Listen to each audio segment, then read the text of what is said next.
Welcome back to another episode of the OKC Foodcast with your hosts, Nabil Ashley. and... Last time I waited for you. I gotta keep you on your toes. All right, so we'll try this again with your hosts, Nabil. And Ashley. Literally, last time I waited for you and you're looking at me, pointing at me. I'm like, oh, I get to go first. Gotta keep the listeners on their toes too, you know? That's funny. But, you know, this week we figured would be a good opportunity for us to catch up with everyone. Yeah. And talk about some of our food adventures during these few months that we've been off air. So yeah, we've eaten a lot. Since, I mean, you got to eat every day since we've not been having episodes. So yeah. And and this whole situation has presented this unique opportunity of extra time that sometimes we don't have. So I know I've been experimenting in the kitchen a lot. Yeah, I have too, for sure. So I mean, can't wait to share all these fantastic ideas. Maybe that'll give you some ideas of things you want to try in the kitchen, or even, you know, we have been eating out and doing takeout and stuff when we can. So. Yeah, so a couple of notable mentions of places that we've gotten takeout. Yeah, from. Notable mentions. I like that. Some notable mentions. I like it. So you want to start off with favorite thing you ate this week? Yeah, some things can never change. So the favorite thing that I ate this week was steak. Okay. We bought some fillets, and this was with the parents. So Serena and I went over to the parents' place, and we made steaks. And I tried a new method this time, which I think is going to be kind of my top one. Yeah. Now compared to everything else, however else I've tried making steaks, because I always try like different things, you know, just experiment and see what's best, what works and what doesn't. Mm-hmm. Yeah. And so this one I did the cast iron. A lot of times I've done the grill, I've done the pan, I've done all these different ones. But this one I did the cast iron, seasoned the steaks, obviously let the steaks come up to room temp, season them with salt and pepper, simple, just a little bit of olive oil, and then sear them on both sides. And so you put it on the first side to sear, keep it there for a couple minutes, flip it over, and as soon as you flip it over, stick it in the oven at 450. Oh. And so I let it be in the oven for about 8 minutes, okay. 7 to 8 minutes. For what temperature? Like, what are you cooking it as? Medium? Medium. Okay. And before I put it in the oven, I threw in some butter and some rosemary and some garlic. So it kind of infused some of those flavors. Pulled it out of the oven. Be careful. Use a towel or something. You don't want to touch that pan. Right. And then I basted them for, like maybe a minute.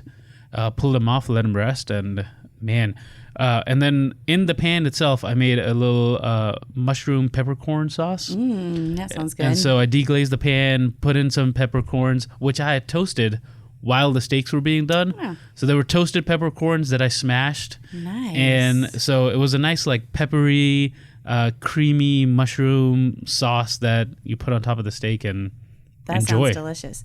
Okay, first question. So with the cast iron pan, do you have a big cast iron pan, or could you only do like 2 steaks at a time? I have a 12-inch.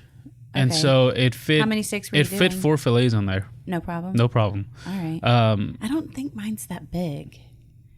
I don't know. Maybe it is. You might have a 10-inch. Okay, maybe. And then it might get a little crowded. I think that is what I have, but I'm usually only cooking for 2. Oh, that's perfect. They'll fit easily. That'll work. Now, if we did like New York strips or ribeyes that take up more surface area. That would be my problem because my husband likes ribeyes. I like fillets. Yeah. But no, that sounds amazing. I think that's the best way that I've ever cooked a steak, because everyone was like, oh my gosh, these are so great. These are the best ones you've cooked. And I was just like, all right. Because, you know, usually there's like, oh, these are better than last time. I don't know if that means that last time's was bad. But even I felt, I was like, this is a notable difference in the way, just because I think in the oven, you just have so much more temperature control than on a pan. Or on a grill for that matter. Yeah. With our episode with Shelby, I was talking about how I feel like I finally mastered making a filet and ribeye on the grill. Yeah. And I don't typically feel super confident with that, but I've done it a couple of times now. I'm feeling a little bit more confident, but you definitely have more control in the oven. Yeah, for sure. 100%. Well, cool. What about you? So this past weekend was one of my best friend's birthdays. And so I've mentioned her before, Mary. You know Mary. Yeah. Hey, Mary. And we do cooking nights often together. And so we did an Asian night, and I made 3 things that I've never made before. That's the best way to do it. Yeah. So I got all of my ingredients from Super Cowan, and they had this huge slab of fresh halibut. It was a massive piece of fish. And so I got that and did a miso glaze on top. And Mary currently doesn't have just a regular grill. She just has a smoker, and she recently tried smoking halibut, and she said it was not good. She said the smoke really overpowered it. So we did it in the oven. But I made for all 3 things, I made the sauces in advance because I feel like those are the things that you really want to take your time on with all the different ingredients, you know? Yeah. So I did the miso glazed halibut, baked that, and then we did 2 different salads. I did a spicy ginger garlicky cucumber salad. Ooh. That was amazing. That sounds refreshing. Yeah, it was super, super good. And then this one was a little bit different, but I had a whole bunch of fresh ears of corn from my dad's garden. So I was trying to find some Asian dish with corn, and I found a recipe that is a miso sweet chili corn and edamame salad. And so in this you have obviously corn, which I grilled and then cut it off the cob. Cooked edamame, chilled, and then it's got fresh spinach in it as well. And tomatoes. I'm trying to think what else was in there. And then you toss it in this, I guess, dressing that has miso, sweet chili sauce, garlic, ginger, and rice vinegar, and you toss it all together. It's a unique salad, but it Sounds was like it. so good. Yeah. All right. A dual salad meal. Yeah. All right. Yeah, we've been doing that the last couple of cooking nights. We will do 2 different salads and no starch, just which corn's a starch. Well, I guess nothing wrong with it. No. And we had so much fish left over that we couldn't even eat it all. It was so much, but delicious. That sounds great. Yeah. That sounds great. So, let's kind of catch up on what we've been up to in the kitchen. All right. So, we went kind of on a hiatus. These are going to be several weeks of pretty much eat of the weeks. Right. Exactly. Yeah.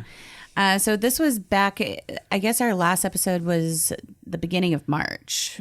Well, our last one was with Shelby, but before our hiatus. It was either March or April. I can't remember because I know we did a few remotely. You did. Absolutely. Yeah, I couldn't. Together, our last episode was sometime in March. Yeah. A lot has happened since then. I would imagine. Yeah. So when I had to go on the hiatus, I had to, before you did do a couple of episodes, and kudos. I did listen to those, and they were really great. Yes. Yeah. I was sad that I couldn't be on, but as some of you may or may not know, I own a business in Bricktown called Pino's Palette. And so when we had to shut down, we innovated and created these paint kits to go. Which is a fantastic idea. Yeah, well, it was huge during the shutdown because nobody's working, and it has all the supplies you need to create a painting. It has self-guided printed instructions with step-by-step photos and your paint, brushes, paper towel, canvas, everything you need. And since we've reopened, we have our class sizes are 50% capacity, but we're still doing these paint kits. And we now have videos that go along with more than half of them. Oh, nice. So it's nice an artist step-by-step instructions. Yeah, it's an artist teaching it in studio, and we will email our customers a YouTube link. That's cool. To be able to paint at home. And a lot of people are really liking it because you get to go at your own pace. Whereas when you've been to my studio several times, when you're in the studio, like you really have to keep up with the artists or you're going to get behind. Yeah. No, you're not necessarily rushed, but there's times when they're like, all right, you should be done with that. I was like, oh no, I wasn't paying attention. I'm not done with this yet. And sometimes, the wine takes priority and then you're like, oh crap, I've been drinking and not painting. They're just chatting with people. Yeah. So, if you or anybody enjoy painting and little crafty projects, pinospalette.com in Bricktown, we've got lots of options. Tons of paint kits. Yeah. So that's how the quarantine started for me. But during this period of time, Pino's Palette, I moved to Moore and got married.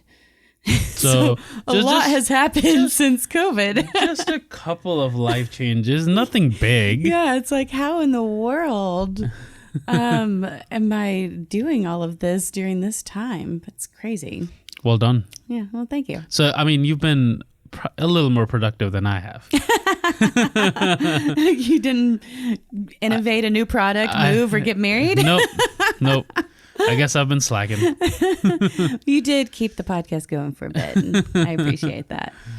But no, during all this time, cooking a ton. Oh, yeah. Yeah. So. Yeah, I mean, there was, like we said, we, didn't have a lot to do in the evenings because everything was closed. Mm-hmm. And so it would be okay, what have I always wanted to do? The weekends are wide open. The weeks are almost wide open. The weeks are almost wide open. We're working from home for a lot of it. And right now I'm kind of 50-50. Yeah. So half the time in the office, half the time working from home. And, it's like when you're sitting at home, you're like, all right, I should probably make my evening a little more productive than just sitting. Yeah. So it's like, all right, now I'm going to cook dinner. And then you get a little either extravagant or you try to create something that you haven't before. And so that's kind of been, my few months. And, obviously got to go get your favorite spot. Yeah, for sure. I did get takeout a few times. What are some places that you got takeout from? One of my favorite takeouts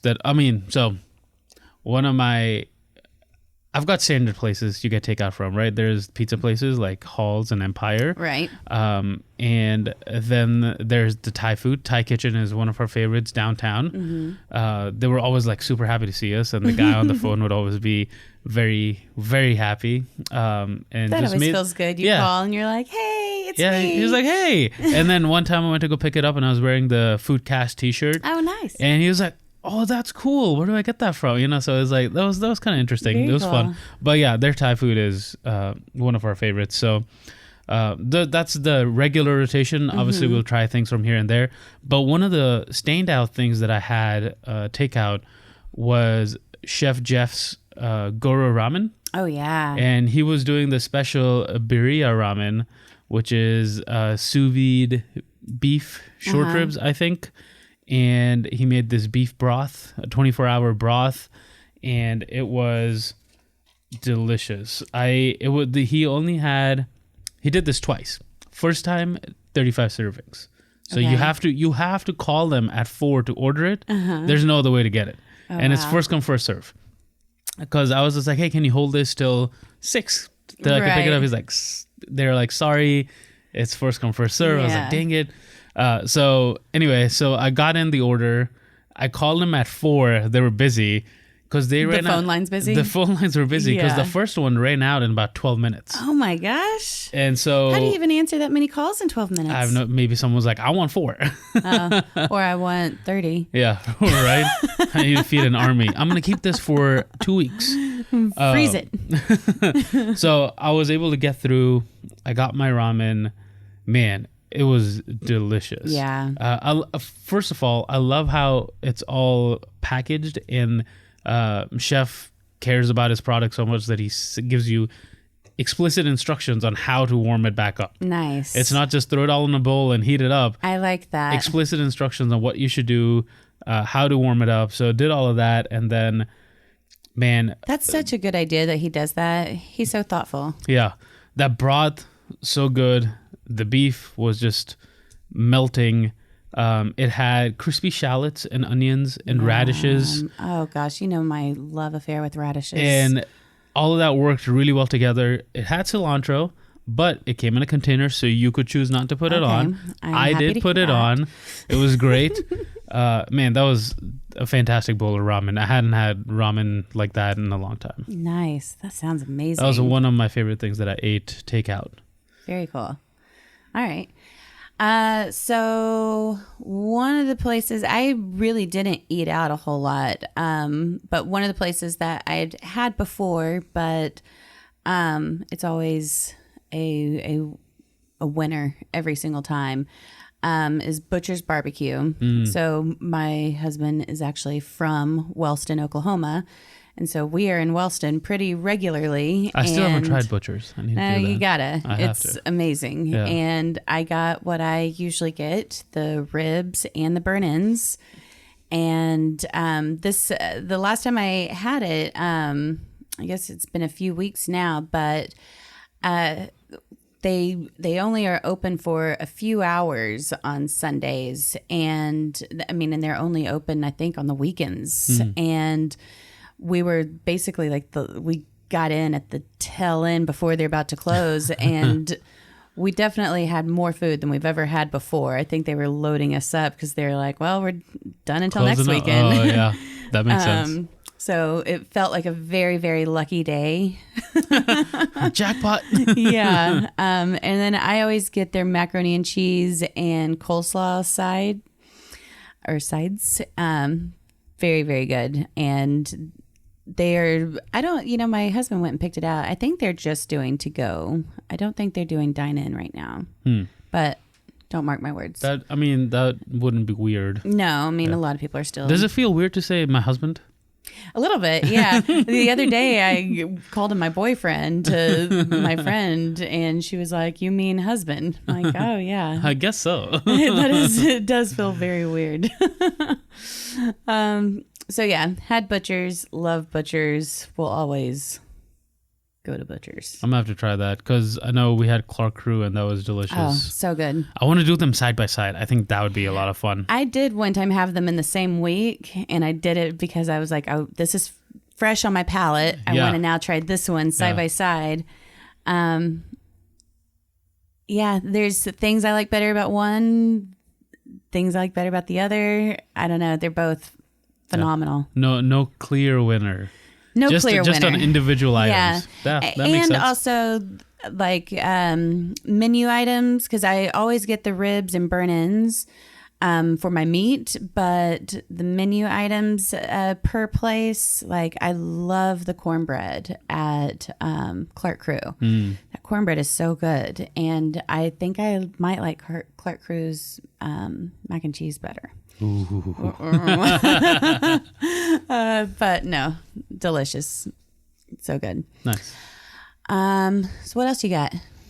Other than that, like just cooking a lot. Yeah. So I can't remember what the last thing I mentioned was that I wanted to try cooking. I think we covered pasta. Yeah. And I made that a couple times since.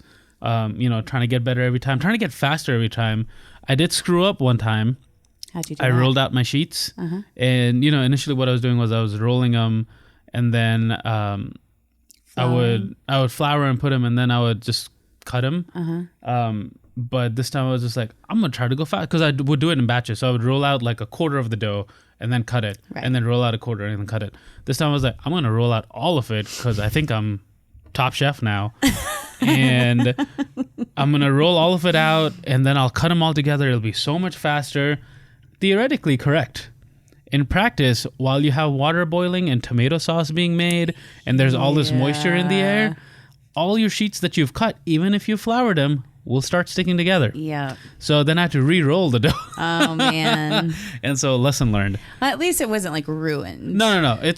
It just made more work. It made more work. I feel like food, no matter what you do, is always salvageable. Yeah. So I just had to re-roll the dough. The only time I feel like it's sometimes not salvageable is if somebody does too much salt and then try to go backwards, depending on what it is. Yeah, depending on what you can add to it. Mm-hmm. And I guess another thing would be if it's burnt. Oh, yeah. That's like the only... That's true. I mean, and it has to be like really burnt that you can't go back. 'Cause there's some things that I don't mind a little crispy. A little bit of... Yeah. A little bit of like paella. Yeah.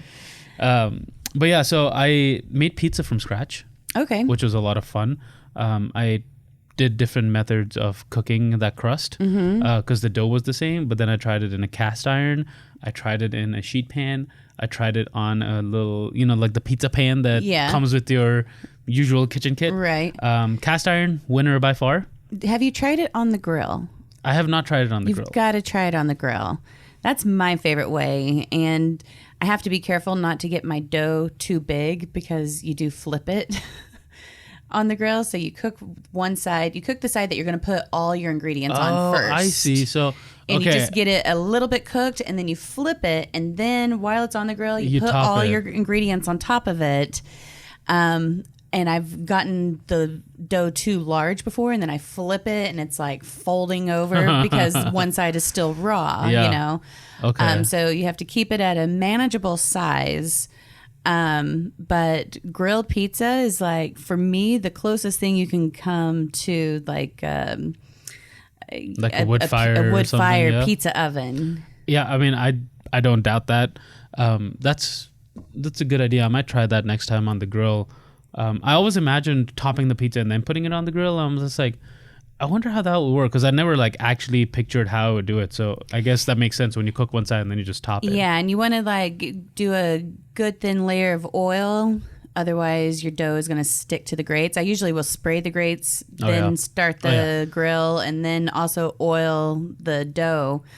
And then the real trick is you have to have all of your ingredients prepared and right there. So as soon as you flip it, then you start piling all your ingredients on quickly so you're not cutting as you go. You want it all ready to go. Because it's not going to take... It'll take like minutes to cook, if not seconds. And so once you have it all topped with everything and the cheese, then you close your grill lid so then it can get all melty. Oh, nice. Oh, that sounds so good. Oh, it's so good. The cast iron made a fantastic crust as well, like super crispy. Was it thick crust? It was regular crust. It wasn't thin, but I wouldn't say it was thick.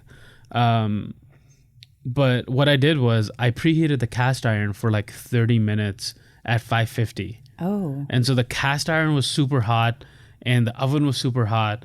So as soon as the pizza was prepped, drizzled some olive oil in the cast iron, threw the pizza in there and shoved it back in.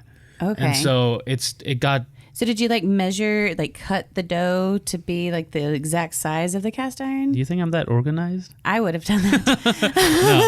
No, it was eyeballed. You just like shove it in there. It was all eyeballed. My whole family was over. I'm so a little geeky my when it parents comes to and that Serena, kind of- and they were all like, some people were working on the toppings and all. Because I was like, as soon as this comes out, we're gonna have to put this in and top it because there's all hands on deck. And then we're gonna shove it back in as quick as it comes out. And so that's why we could make so many pizzas, was because we were all trying it. Right. So yeah, that was. And at 500? 550. 550. Actually, as high as your oven will go. Okay. It took like 7 or 8 minutes to cook. Okay. So it was maybe even less. It was really quick. But cool. Yeah, that dough was. Oh, that was good. I need to make those again. Nice. Your turn. All right. So still on the pizza, one other place that I got, I did Postmates, and this was while we were doing the paint kits, while everything was shut down. Stone Sisters Pizza. I had never had it before, and it was very good. I'm always, I like veggie pizzas, but I don't typically lean towards them, I guess. Yeah. I usually go I can see what you're saying. Yeah. But we got the vegan schmegan number 2. That's a fun name. And this pizza was so wonderful. It had a white cashew cream sauce. Vegan cheese, garlic, spinach, mushrooms, tomatoes, artichoke hearts, green walnut pesto, finished with a truffle oil. It was just delicious. That sounds really good. Yeah, and we got two vegan pizzas. schmegan. One wasn't vegan and one was. And so I immediately get the one that wasn't, get a slice of that. And I'm like, oh, that's good. I don't even remember the name of that one. It was this one that was Nice. like, holy moly, this pizza is delicious. That's a testament right Yeah. there. Yeah. Absolutely. So that was, I guess, our pizza kick. Also during this Corona time, it's veggie season. And as I've talked about a million times, my parents have big, extensive gardens. Oh, yeah. Yeah. What did the garden provide this time? Oh my gosh. I made so much stuff with the garden veggies. Several garden salads, of course. Pickled veggies. I posted pictures of that. Yeah. My mom and I canned several jars of homemade marinara and salsa. And every ingredient is from the garden. So we had and in our marinara, we'll even put some squash and zucchini in there and make it really hearty. But garlic, onion, tomatoes, squash and zucchini. Made lots of BLTs with the homegrown tomatoes. There were so many. Tomatoes are just plentiful this year. I made some fried green tomatoes. Nice. I mean, Even tomato crazy. tomato crazy, quite a bit for sure. Nice. Yeah. Tomatoes remind. Oh, look at these segues. Tomatoes always remind me of one, tomato sauce because of pizza, but two, bruschettas. Bruschettas, yes. That is one of my favorite things to make, and I love experimenting with different styles and types of bruschetta. This one, however, did not have tomatoes. Okay. I did. One of my favorite things to make recently has become roasted garlic cream cheese. Ooh. So I've not had that. So you take a head of garlic, cut it in half. You don't need to peel it. Put it in like a small pan. It has to be deep enough for it to cover the garlic in oil. Oh, completely cover it? Yeah, pretty much completely cover it. I don't think I have a pan small enough. So I actually bought a couple pans that are like super tiny. Specifically for this. So it holds like maybe 2 heads of garlic and you fill it up with oil. Oh. Or 2 heads of garlic. And You use like olive oil? olive oil, Because then could that oil be vegetable reused oil, as any oil. garlic infused oil? then ding, ding, ding. Shut up. So I nailed it. 2 hours in the oven at about 200, 225. Pull it out, strain the oil. So you got garlic oil that you can use for other things. Yeah. And the garlic will just squeeze right out of its shell. And so then you just mash it all up. That by itself is delicious. So it's kind of like a paste now. It's a paste. That by itself is delicious. But you mix it in with the cream cheese, add a little bit of salt. And so I take that, I make a crostini. I prefer sourdough bread. Toast the crostini, spread that. I roast grapes in balsamic with some rosemary. Put the roasted grapes on top, some fresh basil, a little sprinkle of salt. Oh, man. That sounds amazing. That was... You really should make some of those and bring them. I should. Yeah, you should that bring would some of be- your creations. Well, I can bring you some, let's say, some pickled vegetables. No, I could bring you a jar. No, I can't bring. I could bring you a jar of salsa. I was gonna say marinara first, but I only have 2 left. I've been using it a lot. I need. No, we should do a little cooking night, cooking day, whatever. But yeah, I love making bruschettas in different types, and I also did a different one where I made a tomato onion jam. Oh yes, And so I love savory jams. yeah, it was so good. I put that garlic cream cheese, some chicken. So this was I feel like bruschetta traditionalists would be like frowning and calling me names right now. It doesn't necessarily have to be called a bruschetta. It could be called a tostini or a crostini. Yeah. So put chicken, put this jam, and what else did I put on it? I can't even remember. I think I put basil on top. But I mean I love making those everything. Appetizers. Yeah, Love those. yeah, sounds delicious. It's a great food to take to a potluck or a party. Yeah. That is a good idea for sure. Because it travels pretty well. I mean, and it's pretty. Yeah. And maybe the bread isn't as crispy as you would like it to be, but it travels pretty well. Yeah. So. During the quarantine time that I like to call Coronacation, because I literally, my business was shut down. I didn't have to answer phones or emails. I really had nothing to do. I had nothing but time. I did several fancy cheese and charcuterie boards. Ooh. I spent way too much money on cheese. I am not even kidding. There was one grocery shop that I bought nothing but cheese and meats for my board, and checking out, I was just like, holy moly, Ashley. Oops. What? I can't spend that much money on cheese, but I did. And I ate.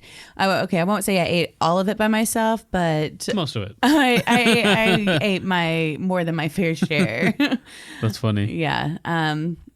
I was pretty obsessed with those for sure.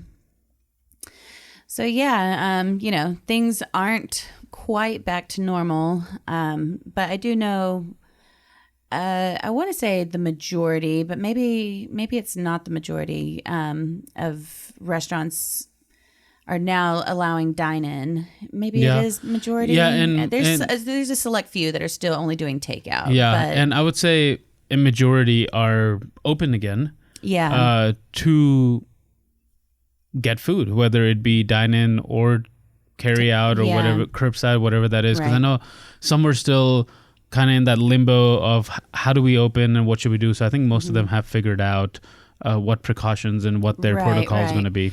And, everybody had to innovate especially the people that didn't really do takeout that much of how to do that. What does that look like?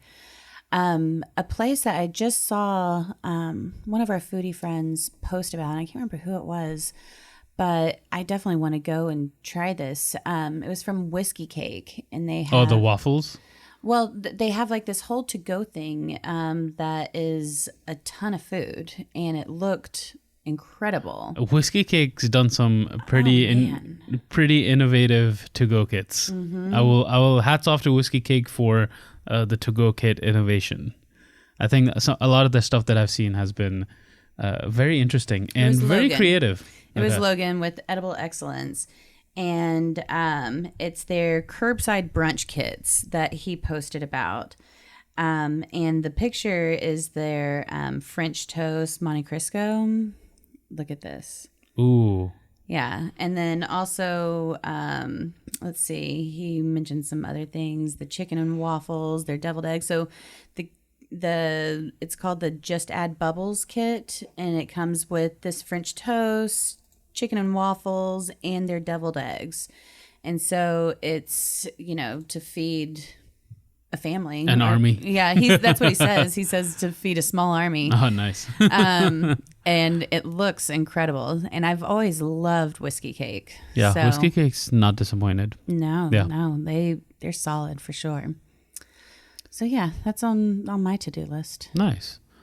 Well, I'm going to throw it out to the listeners.